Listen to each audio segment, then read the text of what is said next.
Hey, it's Chronologically Gaming, the only channel that's perpetually retro because we're playing every video game in order of release, bridging the gap between arcade, console, computer, and handheld video games. Welcome everyone to October 1982, where we were last checking out Amoeba Attack Wars. Let's see what our next game is.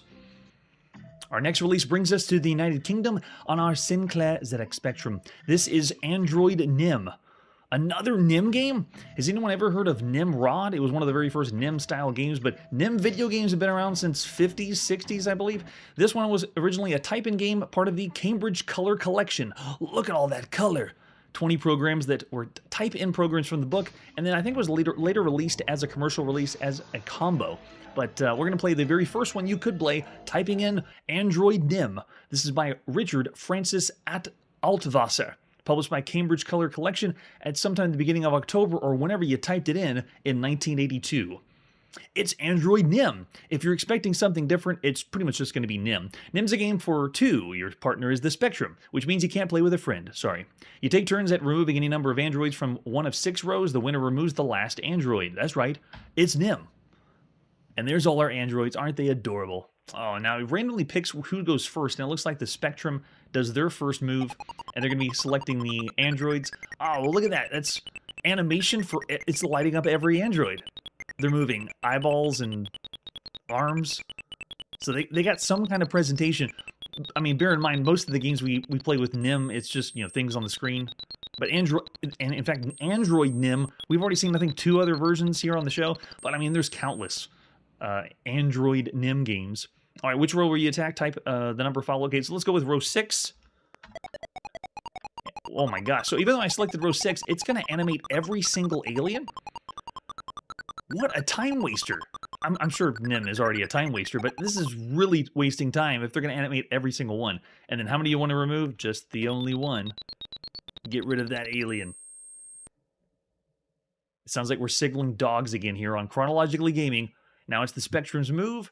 You wait for them to do their turn. So yeah, it's pretty much Dim, but now it has a fresh coat of more animated aliens that we've ever seen. This might be the most animated, colorful version of Nim we've played here on the show. I mean, granted, most of them were, you know, from the 70s, and they're all in black and white. But, I mean, you take what you can get. It is a type-in style game. Not too much to see here. You have to wait a long time, way too long, for all the aliens to animate before you can finally do your turn. The ZX Spectrum's doing their move, and you can see you continue to go until you remove the last android. We will not wait for the last android because we don't have that kind of time. Of all the games you can be playing right now on a home computer, I mean, that's bad. Waiting too long for it to animate already to play some Nim, but you gotta admit, it's kind of charming the way they animated the aliens, but gameplay-wise, it's way down there. I'm gonna say 1 star everything so far. Brian's saying 2.5. I have the patience to wait that long if you think of everything we played thus far. There are faster versions and better playing versions of Android Nim here that we played on the show. And Punk Rock saying 2, Ariel saying 1.5, so I'm not gonna be as kind. I'm gonna have to say 1 star. It is one of the best versions of Android Nim, but just takes too long for every single android to animate. Let's see what our next title is. Alright, we're going to the Atari home computer next. This is Andromeda Conquest. Andromeda Conquest we've already seen on the Apple II last month, and it's a fairly average tactical strategy game. Let's see what it's like on the Atari, starting with the box. It looks like every single one. In fact, Avalon Hill, which does the publishing, they release these games across all over the world. Japan, and most of the boxes still look the same no matter where you go. So this one looks just like the Apple II. Looks like we're watching or doing something from 2001: A Space Odyssey. You flip it over the back, there's the example of the cassette. Armored space troopers move quickly from building to building to shattered building. The idea of this game is total galaxy domination. It is the very rare genre we see here in 1982, which is the 4X strategy genre. Can we eradicate everybody and take over everything in the whole galaxy? What else do we have for artwork besides the box? There's our cassette tape we're going to pop in, and I think this is the same one. Yeah, on one side was Apple II, and then there's the other side for this. So yeah, we've already checked out this version on the Apple II, but very briefly. Here's the manual for Andromeda Conquest. It is a massive manual because this is a massive game. You can see all the different versions that it's available for. I don't believe we're going to check out every single one because Avalon Hill does like to release their games on as many home computers as possible. You can see all the people that were involved with this one. Specifically, David Peterson did the majority of the design. It's a game in which 1 to 4 players compete to form galactic empires. These empires are formed by establishing new colonies in far-flung star systems and then defending them. The first player to hold 10 systems for an entire turn wins. So turn-based strategy game, you have to hold all 10 systems and you win. Pretty cool. So the genre is very rare right now. The only games we can think of that we've seen thus far have been like Galactic Saga and then Galaxy. There's going to be a really good write-up I'm going to include down below for links that the Wargaming Scribe did playing this game to give you a better understanding of what this is like, because here on Chronologically Gaming, we don't spend that long on games that take a long time to play, like this one. The game's played on a vast scale. The galaxy itself is made up of 12 to 48 star systems, depending on what you say. Each star system has unique attributes that strain life forms and alien technologies that make interstellar exploration exciting. If you want to call it exciting. If this is your cup of tea, you would be excited, but there are better and more impressive strategy games for strategy enthusiasts besides this one. As Emperor of your respective species, you have to consider your resources. Each player begins the game with a home planet and 10 resource points. As the game progresses, players accumulate more resources from their colonies. The trick is locating star systems with high resource values to colonize.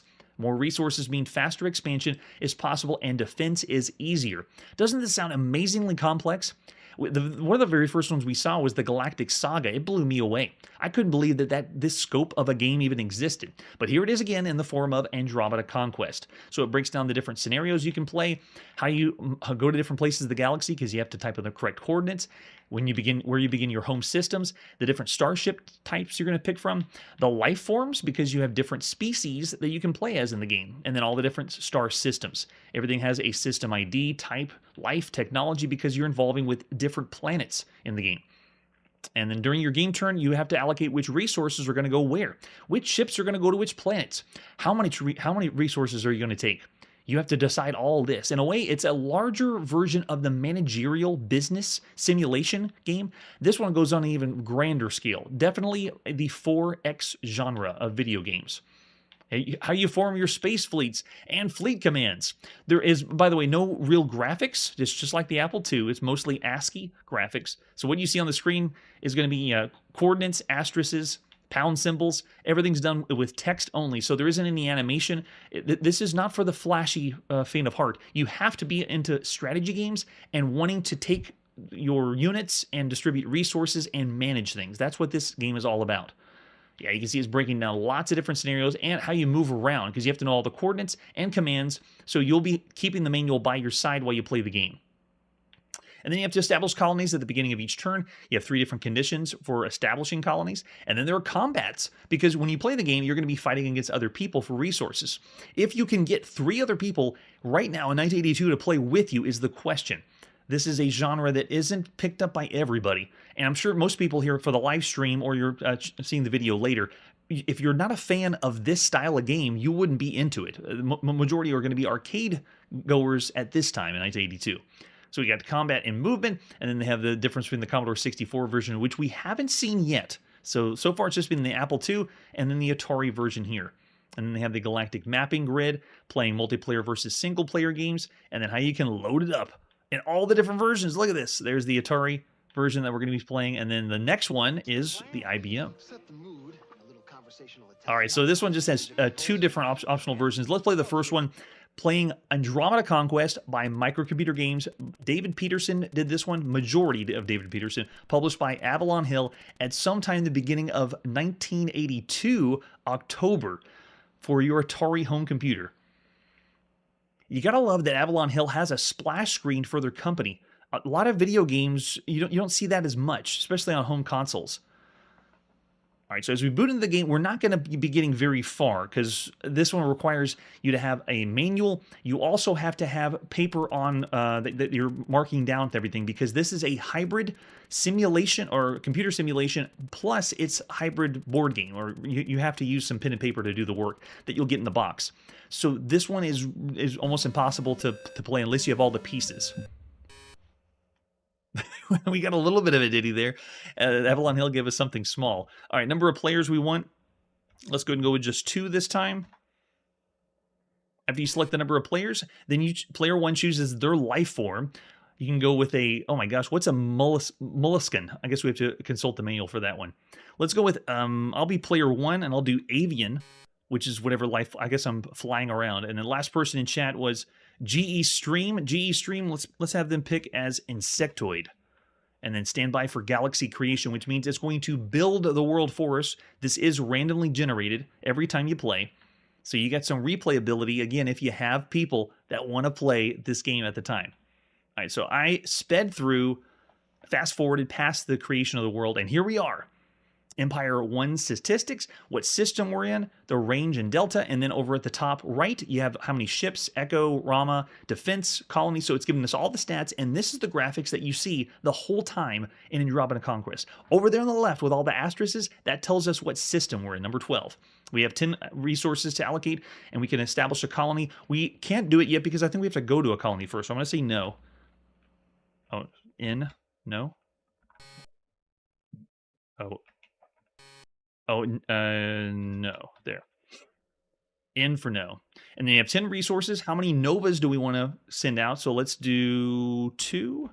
And now you're just making decisions very similar to other management simulations at the time. How many echoes? Let's do 5. Ramas, I don't think we have enough for it. Let's see. Okay, it worked. And then how much defense do we want? We have 1 defense. I think we can only do 1 right now. Yeah, not enough resources. So we'll have to do 0 because we have... The idea is you want to send your fleets to different colonies and then establish those colonies, and then from those colonies expand even further and further into the galaxy. If you're familiar with Galaxy, the other one that we've checked out, it's very similar gameplay to that. Errol's in the chat saying that's right up my alley. Yeah, so this, that's all we're going to play for Andromeda Conquest on the Atari home computer. I'm going to rate this just like we did when we played it on the Apple II. There are better strategy games out there, but this is pretty bare bones, right down the middle average video game for strategy enthusiasts right here in 1982. Yes, that's true, Errol. That's a good shout-out. Master of Orion, definitely. All right, but that's not all. The other release of Andromeda Conquest came on the form of the IBM PC, which I always like to say it has more feelies than the other, but this one actually does not. Yeah, I'm already seeing a few ratings in the chat. For if this is your genre, you'd maybe rate it higher, but at this point, Andromeda Conquest is still average considering the other strategy games you could play. Curtis is actually going even higher than that. Does that mean, Curtis, you consider this better than Galaxy or a little bit less than Galaxy? The original Galaxy. So the box will look pretty familiar on the IBM PC. It's the same idea. You look on the back, this is the disc version that you'll have for IBM. And there you go. Hey, Jeff Quest, thanks so much for joining us. We're checking out Andromeda Conquest, the release on IBM PC for all the strategy fans. There it is. You need 48K in your IBM personal computer, which means roughly $2,000, maybe $2,500 to get the computer and all the expansions. And then the screenshots look familiar because it's pretty much the same as what we saw before. Same thing for the manual. Instructions haven't changed. They're the same ones here. Game design and Apple II version were by David Peterson. The Atari version was Paul Granicelli, which I didn't credit that when we played the Atari version. And then here on the IBM, it's David Quigit, if I pronounced that correctly. Same scenarios before. There are no differences between all the different ports, so I'm not going to go through the entire manual like we had before. All right, let's pop in and play some Andromeda Conquest. Microcomputer games published by Avalon Hill at sometime at the beginning of October 1982. Okay, so we're on the same. And I can understand that. Very similar gameplay. Same genre, too. So now you pick what randomness you want, which is kind of nice. I'm going to go with 17, as usual. Number of players, again, we can do max of 4. I'll do 2 players. Player 1, this time I'm going to choose humanoid. I will be human. Player 2, let's go with amphibian. No way. That's pretty cool. Close Encounters of the Third Kind. I don't think we heard that tone on the Atari version. So salute to you, IBM PC. All right, player 1, hit any key. Oh, any key, I think. There you go. And it's playing the same thing again. Awesome. I can only think of one other time we've heard the Close Encounters of the Third Kind music. Very nice. So if this is familiar, it looks just like the Apple II, just like the version on the Atari home computer. We have a slightly better graphics of the stars, but we've showed up in system number 4. We want to establish a colony. We'll say no, and then you distribute your different resources, novas and echoes and ramas. Number of defenses, I'll say 0. allocate resources, number of novas, 2, and then maybe 1. Okay, yeah, it's going to let us keep going. And then you can colonies variable. So I'm not going to play anymore. You essentially make the decisions of how many ships you want to send out, but you're not going to see any other graphics. All it's going to do is switch from one to the other. So like I said with the other versions we played on Andromeda Conquest, this is fairly average of all the games you can be playing right now on a home computer. It also takes a while to get into. You have to have the manual to consult what commands to do to send your ships out in fleets and then make the decisions for resources. I know, right? Yeah, for everyone that's tuning in right now, there are much more ingenious, better games in 1982, and I am a little biased because whenever we play games of different genres, I'm considering the scope of everything you could play across all the computers, and you gotta admit, with all the computers, that's a heavy competition. And Andromeda Conquest is just fairly average. There we go. Yeah, Errol's even throwing out the same rating. Yeah, and Curtis is saying the same rating too. So there you go. That's Andromeda Conquest. Let's see what our next title is. These families are learning about home We're going back to the Atari home computer to check out Anti-Sub Patrol. I am not familiar with this one. Let's see what Anti-Sub Patrol is all about, starting with the box. Oh, very cool. Red alert. And there it is, sticker at the bottom right. It's the Atari 400, 800, or 1200 computer. We've started to enter the range of the Atari 1200. This is by Rockland Software. This one is the third game we've seen here on the show after Deluxe Invaders and Gorf. And those were pretty good, so I'm expecting Anti-Sub Patrol to be great too. Let's flip it over on the back. They got an example of a screenshot at the top. Anti-Sub Patrol is a tactical pursuit game where you, as head of a squadron of destroyer escorts, attempt to rid the waters of 2 submarines who at the same time are trying to destroy you. You start out with 3 destroyers under your command, which you deploy one at a time. Your goal is to find and destroy an enemy sub hidden somewhere in the display card. Display card, it sounds like bingo. Signal from Fleet Command, stand by for action. And there we go, it's from Illinois. Imagine that. Let's see if we have any other artwork for Anti-Sub Patrol. There we go, an ad from magazines. And it's Gorf at the top. And some other ones we haven't seen yet, like Midway's Wizard of War. And I think that's it. The only one we haven't seen from that is the Wizard of War, which I'm excited to see on an Atari home computer. That would be awesome. There's our 5 1/4 floppy disk to pop in. Still showing the 400, 800, and 1200. Oh, but it does have copyright 1983 on this version of the disc. German, French, Italian. I know, it's so weird and cool. I love it. We managed to track down the manual for this one too. Let's see how to play Anti-Sub Patrol. If you want to play on cassette, it shows you there, and how to play on disc. Make sure you have your disc drive if you're going to play.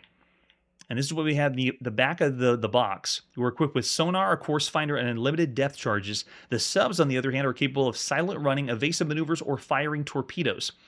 If everything began well, you should receive a standby signal from Fleet Command. You start off with 3 destroyers under your command, which you can deploy at any time. Your goal is to destroy and find enemy subs hidden somewhere on the display grid. Wait, display grid? It sounds like it's a snark hunt. But you can see on the screenshot, it's not quite the same. Use your joystick to maneuver your ship to a position from which you can sound out the enemy.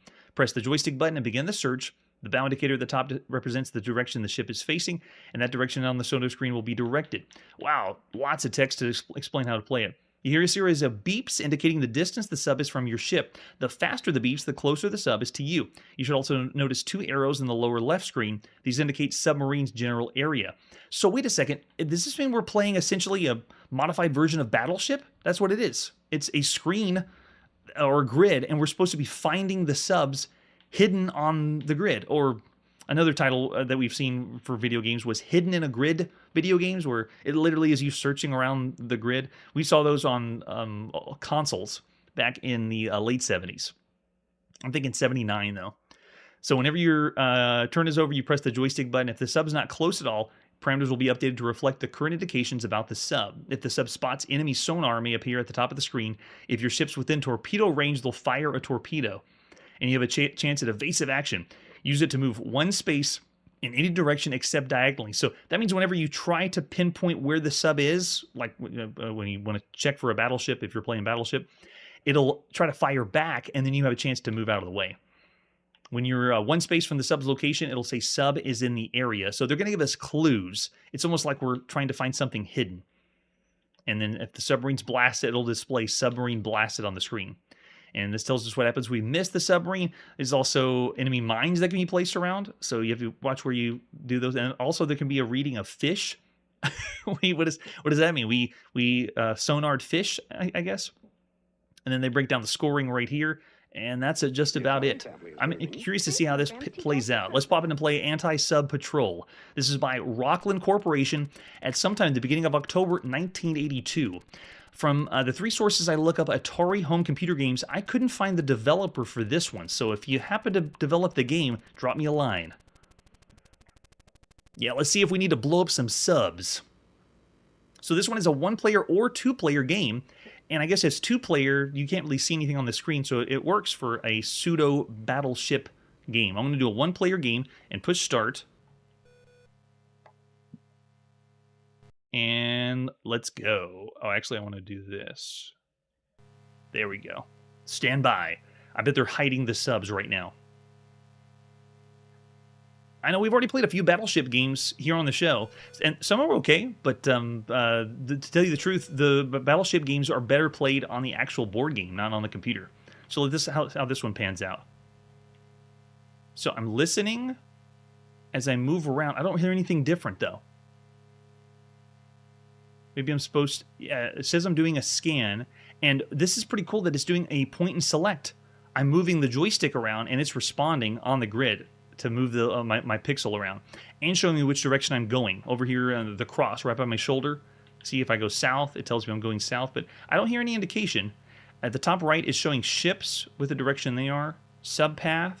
So it says 2 subs are here, but I don't hear any sonar sound. Let's go ahead and try pushing the red button and see what happens. We got a little tiny signal, but not much. It says we found a mine. Oh, really? So the sub's going to move. All right, we're back on patrol. So that means this is Battleship, but the Battleship is going in it's moving directions. So while you're searching for something, they're going to continue to move. It's not stationary. It's Battleship, but they're moving. All right, let's try a different spot. Scan this spot. We got a faster beep. It says there's a mine there. Enemy search. Alert. We're just going by commands. We're going for torpedoes. I did an evasive move. Oh, okay. So they fired in the location close to me. I happened to do my evasive move into the torpedo. Okay, now the subs are moving again. Very, very tricky, though. Because if you know well, if you're playing with 2 people, I guess they could move around the grid and know where they're going to move. Let's try this one. Area is void. Enemy search. So now the sub gets their attack. Sub is moving. This is where they gives them a chance to fire torpedoes, and they got nothing. Okay, so let's try a different spot. So in a way, it's like a watered-down version of like a Hunt the Wumpus. They're giving you signals of where things are, but I guess in the Wumpus, it's not moving. This one is a moving target. So interesting idea for a strategy game, though. I like it. Yeah, it's like Battleship, and to tell you the truth, this one is playing better than the other Battleship versions for home computers. Patrol 1, I'm going to try a different one. It's giving us indication that it's south. So look at the symbols. Enemies now searching. They're going to fire torpedoes. Let's do evasive action to the left. Darn, I picked the wrong way again. My evasive action made me get hit, and I lost a ship. Okay, the sub's moving. So you can look at the top. That's the number of lives. Only got 1 left. Let's try it again. They said they were south, so let's see. Oh, it's getting closer, or the beep's getting faster. Enemies searching now. We're clear. The sub's moving. Okay, let's try right here. Yep, the beep's getting a little faster. Enemy searching. We're on alert now. Torpedoes, evasive action, north. Yes, I dodged it that time. The evasive move worked. So cool concept. It's Battleship, but it's adding different elements, and it works great for a home computer. When we played the home computer Battleships, it's really difficult if you know, unless you want to cover the screen. So, you cover the screen so you can't see it when you play with someone else. I know, I love all the bleeps and bloops. That's pretty fun. I'm going to stop there. I like that. It's a cool idea, interesting concept, and it plays all right for the games we've seen so far. I'm going to say, because of the slow paced nature of it, I can't say it's above average. I mean, it is different because there's nothing that's like this, but the way that it's presented is a little slower and it's a little clunkier than most other computer games. I'm already seeing the 3.5 from 2007. Yeah, and then Manly showing 3. So mostly averages coming from the chat right now. Of all the computer games right now, this is an above average idea, but the way it's presented is not nearly as good. Curtis is actually seeing 3.5. Punk Rock is 3. So I'm actually going to go 3 stars. Very average game for the time, just because of how it's presented. But the idea that you have Battleship able to move ships around, playing a two-player game would be really fun. The Atari family is learning. Yeah, there you go. Errol saying 3 too. All right, so there's Anti-Sub Patrol. Let's see what our next title is. 3 programs. Here we go. Let's play some Arcade Machine on our Atari home computer. Another title we've already seen on the Apple II back in June 1982. Let's see what the Atari version's like. This is where you can create your own arcade games. No programming knowledge are needed. By Chris Jokumsen, Doug Carlson, and Louis Ewens. Oh, I love the front of the box, though. It's all the arcade action flying out of your computer screen. So cool. Looks like we got a tank and then 2 versions of possibly a Death Star there with a fighter jet down the bottom. Nice, with Superman flying out. So this is possibly the later version of the box because it says the XL series. You can use the arcade machine to develop your own original arcade games like these. And we're going to explain when we get to the manual. That's the whole point of the game. Such a cool idea. What other artwork do we have for the arcade machine? This is by Broderbund. Another one. And some sources told me that this version possibly was released very early 1983. But I got a couple that said here in the beginning of October is when the arcade machine on the Atari came out. Yeah, there you go. An ad from magazines at the time, or the part of the catalog of Broderbund. Did you ever wish you could design and program your own fast-action arcade game? Now you can. I know, right? This would be a great investment. Really, really fun. Oh, do we have anything else besides the ad? Oh, there we go. We just have the 5 1/4 floppy disk. We're going to put in our Atari with an example of the screenshot. Now, you will need a manual for this one. Big time. There's a lot to break down. I mean, look at this. 84 pages are part of this manual. We're not going to go through the whole manual. Don't worry. I'll just show you what you can do. You have to have patience, concentration, and a creative eye, but you don't have to know how to program. Even better when you learn how each part of the arcade game design and try a complicated arcade game instantly. You can try your hand at animation. See 2 screen seconds later, Arcade Machine was designed as a teaching tool as well as a creativity aid that allows you quick feedback at every step of the way. Ultimately, your finished games will include 5 levels of play, dozens of animated shapes, features, objects of your own design, along with the paths you've created, colorful detailed backgrounds drawn by you, your own arcade-style sound effects, scoring rules, and game options are all selected by you, and custom title page with a large... So this is allowing you to do a lot of different options. Now, when we do this on the live show, I'm just going to do one thing because we don't have as much time, but this has so many possibilities of things you can do in the game. It's great. It's not entirely free-form, extraordinary, flexible, and permit the creation of truly astonishing variety of games. Now, the manual is extremely long. It explains everything on how you can change the game up, but I'm just going to go in and explain more. But yeah, without delay, let's begin. We'll just go right to the game. Here we go. This is 2 sides to the disc. Let's pop in and play the Arcade Machine by Broderbund Software at some time in the beginning of October 1982 for your Atari home computer. Oh, I know. I would have loved this. This is so good. All right, so starting off, we're going to speed through the beginning because there's like a little load. There we go. Okay, so just a little quick fast forward. But when you begin the game, it starts just like this. It's like we're playing Space Invaders. So look, I can move it on the bottom of the screen. I have a 1 button for my fire, and I'm just playing the game. So here you go. You're like, it goes right into the base game. And it did this on the Apple II as well. I really like the start field in the background. That's pretty cool. And then whenever you want to, let's say we want to change the game. Let's just hit the other button we have, and then we're at the main menu. And here you have all the different options. You can create a game disk, which is after you finish all the options, you can save it as a new game. But I'm just going to show you one of the things you can do on all these things. Let's do shape creator, ready? And so I'm going to push number 1. You see there's path creator, the design of where the enemies are going to go. All right, so we can do create and edit shapes, and I want to do that. And then now we can do shapes, explosions, so you can change the way the explosions are. And then you have tanks, and then the way the tank explodes, or your character. So I'm going to go to tanks, and then let's do tank at the bottom. So I'm going to do that. And then here it is. It's showing you the different animations or each part. And let's say you don't like the look of the ship at the bottom, and you're like, I want to change the way the ship looks. You can real time just go in using the joystick. I'm doing all this on the joystick and say, I just want to make the ship look different. I don't like the way the ship looks. Let's change it up. And you can draw real time using point and select with the joystick and change the way the ship looks. I don't know if that necessarily makes it look better, but there we go. And I also don't like how the top is. Let's change that. And they, of course, give you color options.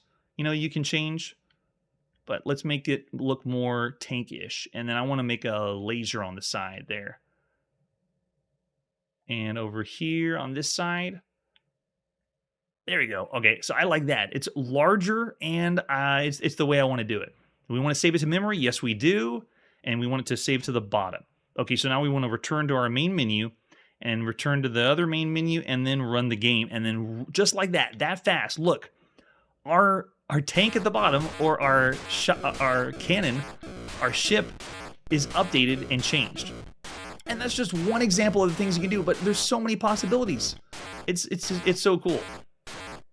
And the fact that it does it all using the Atari VCS joystick here, I would give this a slight nod over the Apple II. That's really, really cool that you have that level of control, because you can use the Apple joystick on the Apple version, but I mean, using this on the Atari, with the Atari joystick is awesome.